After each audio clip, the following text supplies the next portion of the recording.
Welcome, everyone, and happy Friday. Thanks for tuning in to our Penn GSE live webinar series today.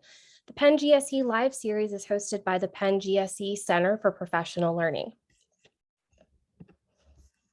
The Center for Professional Learning designs and delivers professional learning opportunities that support educators, leaders, policymakers, entrepreneurs, and other professionals to deepen their knowledge, build their networks, and grow their careers. One such opportunity that will be beginning soon is our 21st Century Teaching and Learning virtual series for educators.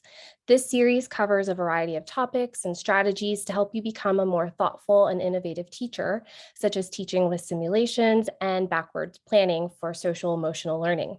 You can learn more about and register for the 21st Century Teaching and Learning series at tinyurl.com/21CENTTL. Another upcoming opportunity is the Race, Diversity, and Equity in Higher Education Certificate Program. This program is designed for higher education professionals looking to deepen their knowledge and develop their leadership on historical and contemporary topics related to inclusion, justice, power, and privilege. Today's webinar will be hosted by Taylor Hausberg. Thank you, Taylor. Thank you so much, Alana. And hello, everyone. Thank you for tuning in to the Penn GSE Live webinar series. My name is Taylor Hausberg, and I work with the Center for Professional Learning based at the University of Pennsylvania's Graduate School of Education. The U.S. is moving from a national, analog, industrial economy to a global, digital knowledge economy. So what does this mean for the future of higher education? We are fortunate to have Scott Van Pelt here with us today to speak about his recently published book, The Great Upheaval, Higher Education's Past, Present, and Uncertain Future, which examines how these changes are affecting higher education institutions and the way they approach teaching and learning. Scott Van Pelt is Associate Director of Wharton's Communication Program. In this role, Scott oversees the curriculum design and instruction for two different courses, namely Crisis Communication and Management Communication, which is the largest core course offered by the Wharton Communication Program. He also co-directs the Wharton Communication Fellows Program, which trains second-year MBA students to serve as peer mentors and TAs. His new book, The Great Upheaval, which he co-authored with Arthur Levine, has been described by Insider Higher Ed as a useful, if disturbing, set of predictions for higher education in the US. Scott, welcome. Thank you for being with us today. Thank you so much, Taylor, and thanks for that wonderful introduction. I'm thrilled to be here with you today. Thank you, as are we. In the next 30 minutes, I will begin by asking Scott a few questions. If you all have any questions that come up as we're talking, please type them in the Q&A. We'll get to a few of your questions in the last 10 minutes or so. And if you have any tech issues along the way, please feel free to type those in the Q&A or chat as well. So Scott, you write that colleges and universities must brace for 5 new realities. Can you briefly describe what those new realities are? Sure thing, Taylor. Let me summarize them here, and I think we'll get into more depth on some of them a little bit later in the conversation. The first is the reality that new content producers and distributors who've been entering the higher education sphere for some time now will continue to enter the marketplace. This isn't necessarily new, right? We've had places like Microsoft, Google, the American Museum of Natural History is now getting into master's degrees. PBS, Teacherline, has been one of the largest sources of teacher education and development for some time now. That's going to continue, and it will continue to pick up. Coding boot camps are another point of evidence for that. Coursera, edX, they've been there on the distribution front. So we foresee this continuing to pick up, new folks, new entities coming into the marketplace for higher education. The second reality is that institutional control of higher ed will shift from institutions to consumers or students, with consumer power increasing. Now, this is closely related to that first point. The more providers we have, the more choice, the more power you have as a consumer of education, as a learner, as a student. Third is that students will increasingly seek the same things from higher ed that they're getting from other parts of their life. You think of three of the areas that we explore in the book: music, the music industry, the film industry, the newspaper industry. What people are getting from those sectors and from many other sectors is anytime, any place access, accessibility, personalized education that fits their circumstances. To use music as a point of comparison, if it's 1980 and you want to listen to Springsteen's Glory Days and Born in the USA on repeat, you've either got to buy the whole album or you've got to buy a couple singles. Nowadays, I can just, on the same device, bring up as much Springsteen as I want. Right, so all of that is unbundled. The third piece here is that students will increasingly seek, the fourth rather, is that we're going to see a shift from inputs to outcomes. As we have standardized time in higher education. Students are in a course for the same amount of time over the length of a quarter or a semester. What's variable is the outcomes that those students achieve. Going forward, what we think the reality will be is that the outcomes will instead become standardized. It will become the timing that varies because students learn along variable rates. And then lastly, just-in-case education is going to give way to just-in-time education with significant implications for lifelong learning. One theme that we explore in the book is automation. And automation in the years to come is likely to necessitate frequent reskilling or upskilling on the part of learners. And flexible, just-in-time learning experiences are going to be critical to meeting that need. So a lot's going on. To say the least. Right. Now, one thing I really appreciate about the macro structure of this book is you divide it into a three-part design. In the first part, you look backwards, you also look forwards, and you look sideways. So I'm curious, maybe we can start with the looking backwards. What did that entail, and what did you learn from looking backwards? Sure thing. Well, a key argument that Arthur and I make here is that the period of change that we're currently in and that you so wonderfully described before we got underway, Taylor, this current period of change, in terms of its size and scope, is comparable to really only one other period in American history. And that's when we made that transition through the Industrial Revolution from a farming agrarian society to one that was much more dependent on industry. And the repercussions of that shift, the way that it changed every aspect of society, we're seeing that play out now as well. No sector is left untouched. By looking backward, we get a sense of how higher education responded then. When we look at that last great upheaval, we see a multitude of models and organizations emerging. This is where we see experiments and new models like research universities coming into the US, land-grant colleges, technical schools, two-year colleges. And when we look backward, what it does is it gives us an understanding and a template for how change occurred then, which tells us how change might occur now. And the way that looks, as we describe in the book, is a 7-part process. First, it starts with demands for change in higher education by usually external stakeholders, governments, media, the public, students. This tends to flow into the second piece, which is denial and resistance, some hesitancy, at least initially on the part of higher education. Then we start to see experimentation and reform initiatives playing out with an aim not at replacing, but at repairing existing models. Then we move into some new models that begin to emerge, especially at the periphery of mainstream higher education enterprises.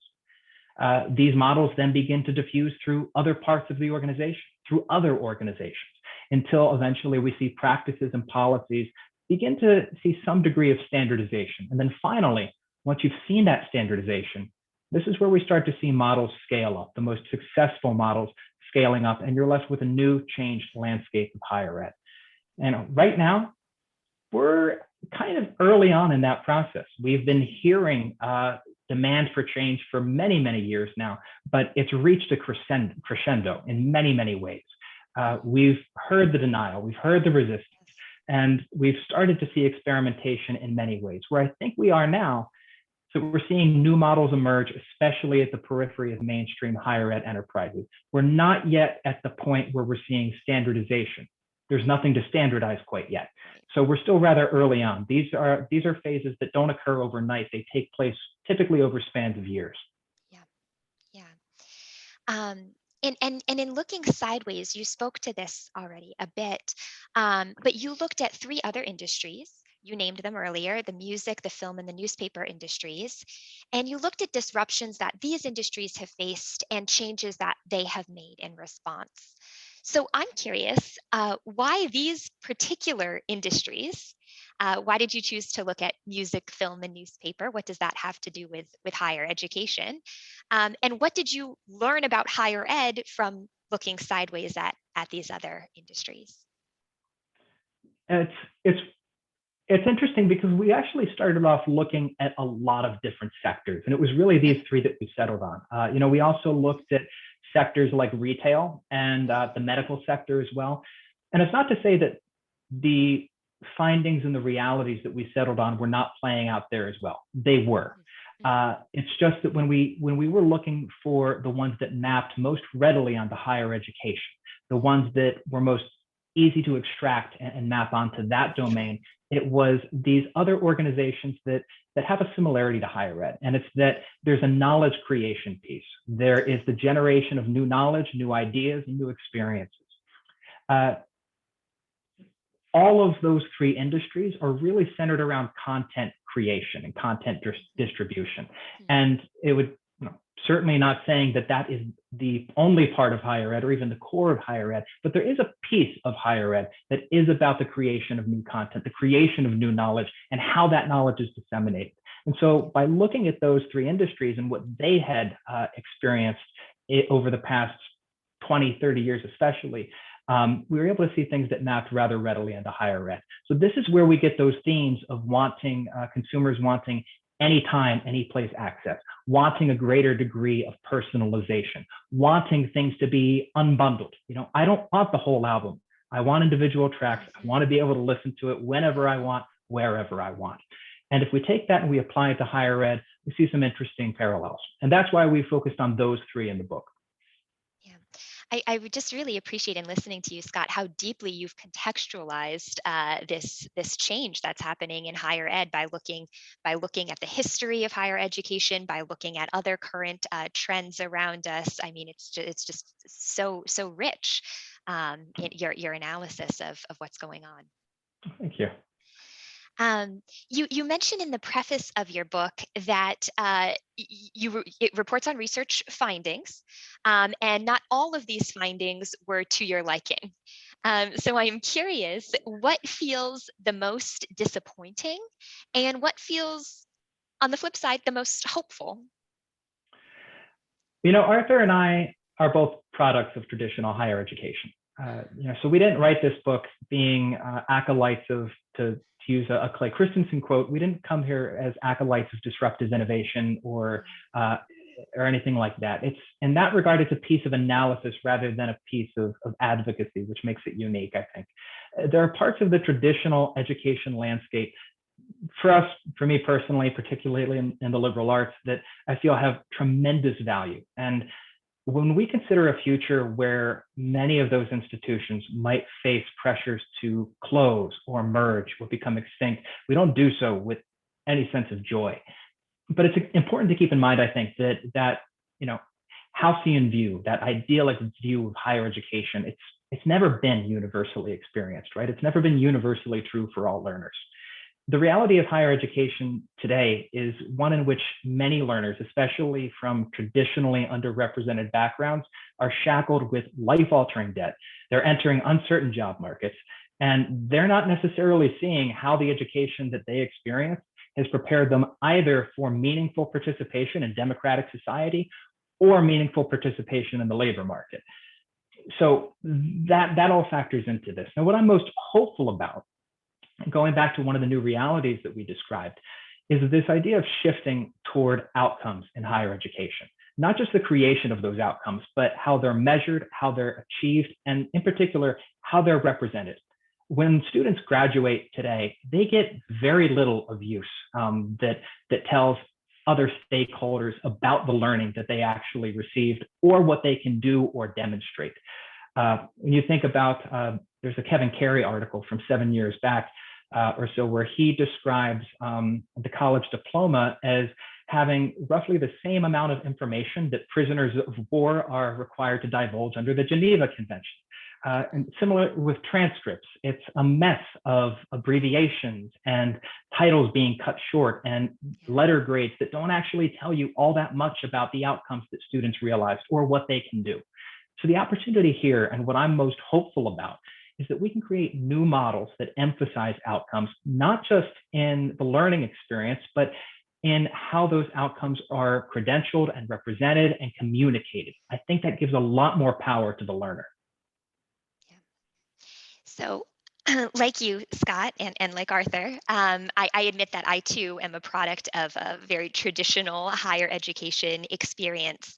And, as with any change, there are trade-offs, like you just spoke to, about moving away from those traditional models. And, I was reflecting on my own experience with higher education, and I realized, just so much of my own learning has been with the peers that I've befriended and learned with and from, which often happened outside of the classroom. So that community aspect of higher education.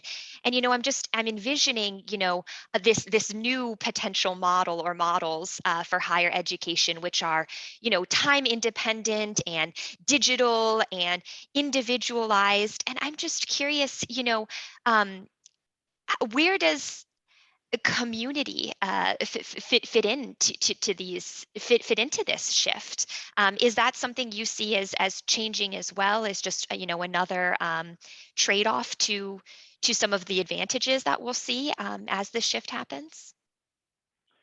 First of all, I think many of us would agree that learning is a communal process. So does this change? Certainly. Is it a trade-off that goes away? In the most successful models, no, I don't think so. Arthur and I think that there will be a multitude of models that emerge in the years to come, and it'll occur along a spectrum, the degree to which some of these are in person or maintain those traditional elements of community. Now, for those that don't have that conventional in-person component, I fully expect that communities, both virtual and otherwise, will still thrive. You could imagine a model, for example, that has all of these elements that we described in our 5 new realities, but also has a component where they actively facilitate the development of formal or informal group discussions or relationships between learners who are working towards similar outcomes along similar timeframes. And this is loosely the approach that Southern New Hampshire University College for America describes in their guidance for new students. The idea that learners connect with local peers who are working toward the same outcomes. But again, I'd emphasize learning is, of course, very often a communal process. And I'd be very surprised if the most successful models didn't not only account for that, but in fact, try to facilitate it. Sure. So I do have a few more questions for you, Scott, but I just want to encourage our listeners to chime in with any questions that you all may have. Stick those in the chat or the Q&A so that we can talk about what's on your mind as you listen to all of this landscape transforming insights. So Scott, as I mentioned in your intro, you are the Associate Director of Wharton's Communication Program. And I'm curious, as an educator, as a practitioner in higher education right now, how are you incorporating what you have learned from this research into your program's structure, curriculum, instruction, and any other ways? Yeah, I'll start off by saying that many of the challenges we describe in the book, they're systemic in nature, right? We're talking about large scale change across entire systems, organizations, and landscapes of higher ed. So it's not always easy to see how they are incorporated in the micro sense, but certainly some of them can be. For many of us who are active in teaching and learning, curriculum design, instructional design, outcomes-based education has really informed a lot of what we do. And that's true in the communication program as well. We iterate on our courses very frequently. And whenever we do, front of mind for us is the outcomes that we want students to achieve. And where are these outcomes coming from? Well, we are out there, we're speaking to alums, we're speaking to recruiters, we're looking at what's going on in the business world and what business leaders are saying students need to be able to do and demonstrate in order to succeed post-graduation.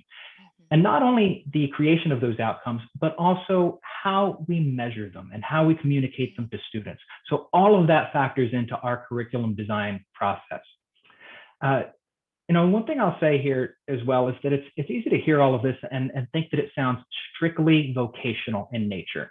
It isn't. To give you an example, 2 years ago, we took a look at our curriculum and we saw an opportunity to up our game in terms of how we approach the issue of inclusivity. Now, part of this is certainly vocational in nature. Most of our students are going to go on, these are Wharton MBAs. They're going to go on to lead teams and individuals that are from all parts of the world. We're talking teams that might cross linguistic boundaries, national boundaries, individuals who are representative of all identities in terms of gender identity and religious identity and so on. So the outcome that we identified was that students needed to be able to communicate inclusively in a way that demonstrated consideration and respect for all potential audiences. Well, 2 years in, and we found that students not only appreciate this from a professional perspective, but also from a personal one. They've told their instructors that wrestling with this topic has helped them communicate better with peers, with their colleagues, in their clubs and groups and extracurricular activities. And in some cases, it's even given them a fresh perspective on how they think about the language they use to describe their own identities. And that's just incredibly rewarding to hear as an educator. That's absolutely, Scott. And you also mentioned that the focus is not just on naming these outcomes and designing in line with outcomes, but also figuring out how to measure some of these outcomes. And so I'm curious, Scott, especially for some of these soft skills like inclusivity, how do you measure those as well? And what does measurement look like for some of those softer but just as important outcomes? Yeah, so we think quite a bit about the signals we send to students and the feedback that we give them. Yeah. In our program, whenever students have a graded presentation, from their instructor, they are getting a completed rubric with multiple criteria, giving students a very quick idea of their performance on each criteria. And those criteria will vary from one assignment to the next. We might be looking at delivery and content and argument and structure in one. We might be looking at how they incorporate more advanced frameworks in another. And so we're using 7-scale rubrics here for each of those criteria to tell students very quickly, how are you performing on these metrics? But then in addition to that, students are getting in-depth written feedback on every piece of their performance. So that's what students are walking away from. And what we want students to do is understand, okay, what are my strengths? Where do I have the opportunity to grow? And how can I talk about my skills when I'm talking to potentially a recruiter? Or when I'm speaking to someone else who's looking to hire me or work with me. Now, this is what I'm good at, and this is how I can talk about it. These are the specific skills that I can highlight there. So again, it goes back to this idea of empowering the learner to better understand how they've achieved those outcomes. And Scott, so we are, based at a school of higher education, and we may very well have some fellow higher education faculty and administrators with us on this call, and hopefully when watching us asynchronously when we post this on our YouTube channel. But I'm curious, based on everything you learned, what words of advice do you have for your fellow higher education faculty and administrators? There are a few things I could think of here, but I'm going to focus on just one. And this is for all of the administrators, the staff, and the faculty, and the institutional leaders who are doing that hard work. As we say in the book, and to quote the often butchered quote attributed to Wayne Gretzky, don't skate to where the puck is, skate to where the puck is going. I'll give you a retrospective example just to illustrate this from higher education. In 2012, about for-profit institutions accounted for about 9% of overall post-secondary enrollment. But if you look only at post-secondary enrollment growth between 2000 and 2012, for-profits captured over a quarter of new growth. Now, the reason for that is because we had a lot of new people coming into the pipeline and they were looking for more flexibility. And for-profits, on average, were more quick to act in the online education space, while traditional institutions were a bit more hesitant. Now, I'm not going to get into the whole discussion of issues with that sector or anything like that. The main takeaway here is that there was a need, there was an opportunity, And because traditional higher education was not quick to act on it, someone else did fill that void. And even today, higher ed is still a little slow in adopting online education. You need no more evidence of that than the explosion of the OPM or online program management sector, which has really taken off in the past couple of years. If you look to how this might play out going forward, now, if we're correct that learners are increasingly going to be looking for flexible options, just-in-time options, anytime, anywhere, outcomes focused, if all of that's true, and if traditional institutions aren't providing that, I promise you that others will. And at a time when the demographic picture already doesn't look that rosy for higher education in the coming years, we really can't afford to lose any opportunity to attract new learners. I could see a scenario play out in which non-traditional providers are much quicker to act to embrace new technologies and models, leaving traditional institutions behind. Yeah, sure. And Scott, I know higher education is your wheelhouse, but I'm curious. We're a school of education, and so we think about the whole spectrum of education, from higher education all the way, down to our young ones in kindergarten, pre-K. So I'm curious, do you have any ideas about what these findings mean for K through 12 education and schools? Yeah, as you mentioned, Taylor, higher ed and K-12 are certainly very different beasts, right? But we look at the changes that play out in higher ed, these flexible options, anytime, any place education, and so on. They don't always fit quite as nicely in the K-12 paradigm just because of the student population and the differences there. Now, other changes certainly do, however, map well. And in some cases, K-12 has been ahead of the curve. An increased focus on outcomes, for example, has been the story in K-12 education for well over a decade now, sometimes controversially so. But they have predated higher education in making that pivot.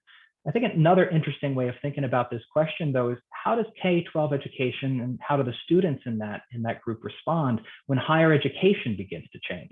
Now, for many students, and this is certainly not universally true across the socioeconomic spectrum, but for many students, a significant part of the high school experience is thinking about where are we going to college after high school. There's a huge focus on sports and extracurriculars and AP tests and college visits. And unfortunately for those students, there's very little useful data to base their choice on. For a certain segment of the population, prestige and rankings still dominate, unfortunately.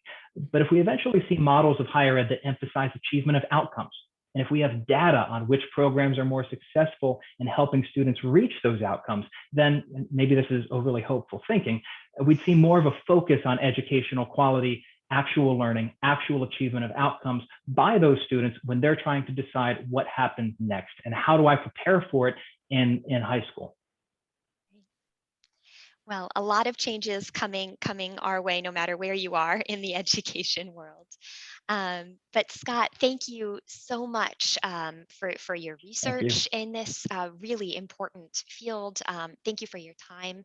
Thank you for your insights. Just thank you all around. It's been a pleasure. Thank you so much, Taylor. And thank you to all of you who have joined us for this conversation. Well, that's all the time we have with Scott for now. We are very lucky that he'll be joining us again to teach about communication in times of change as part of our Strategic Leadership in Education certificate program offered by the Center for Professional Learning. And this program offers advanced executive education for educational leaders. The applications are open for one more month, so make sure to check it out and apply right away.